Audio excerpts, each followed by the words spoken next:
Welcome back to World of Woodshop. I got a new toy that I want to show. It is a 18 volt brushless 2 1/8 inch brad nailer for basically finishing nails. I never had one of these before and always wanted one, so it's to make it a lot easier when I'm making my projects. Instead of hammer and nails, I can use this. And I'm a DIYer and a hobbyist, so the Ridgid line is perfect for me. It's good quality, price point's good, lifetime guarantee.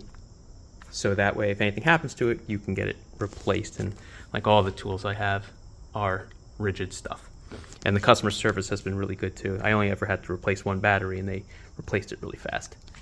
All right, anyway, here is the tool. It takes brad nails that go into here, so nails like this. These are 1.5 inch nails that I'm going to load in, and it takes anywhere from 5/8 inch nails up to 2 1/8. So let's squeeze this in.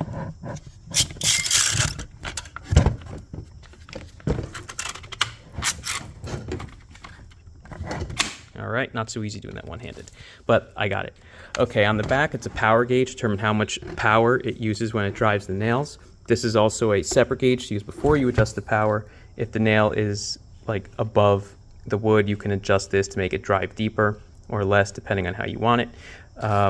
It has 2 modes. One mode is single nail, the other is multi-nail. And it has a button here, which activates a light on the top.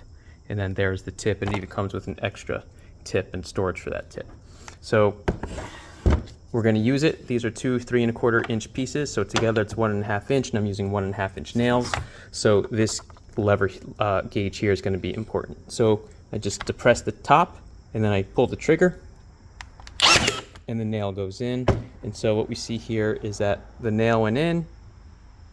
It's a little bit below the wood, and that worked pretty well. Now, because this is 3/4 inch and 3/4 inch wood, it's 1.5 inch total. If it drives in too deep, that nail will poke through the bottom, which is when this gauge, this knob here, comes in handy. So I'm actually going to twist it so it drives it in deeper.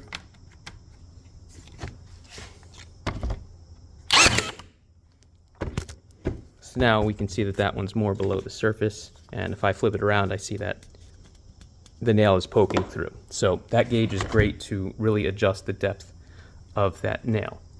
So far, I'm really liking this tool. I haven't had anything to use it for until today.